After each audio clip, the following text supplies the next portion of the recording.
General, could you tell us how you got the word? I was at a meeting for the United Nations, and while there, a member of the meeting was called out and came back and told us the news. Although at that time, we did not know the president was dead.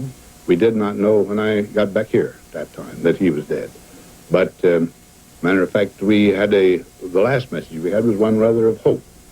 And the entire company merely paused for a minute at the request of the chairman, and each of us, in his own way, said a silent prayer for the president.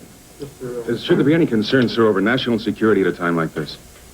No, I think the whole nation now would be almost all of us security agents. General, will the nation be all right in the few months ahead? Oh, I'm not going to predict anything of that. I just say this.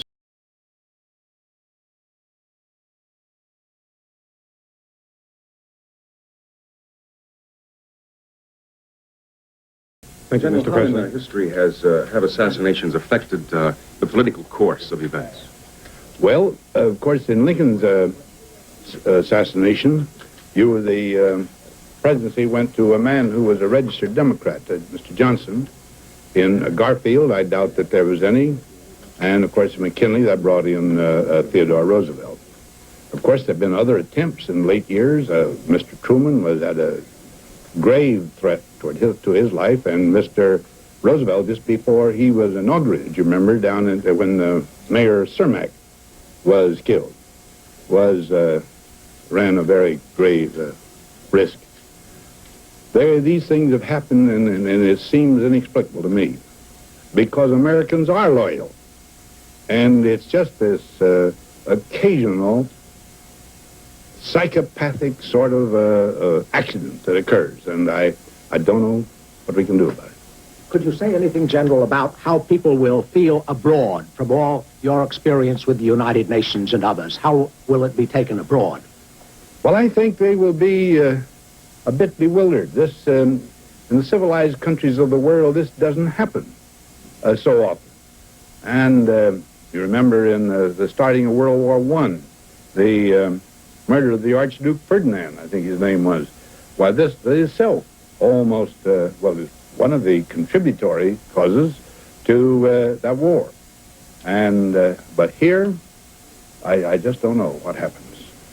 But we are a nation where our freedoms are allowed, or are observed in such a way that everybody is ready everybody is, you might say, capable of doing this if he's ready to put his own life on the line.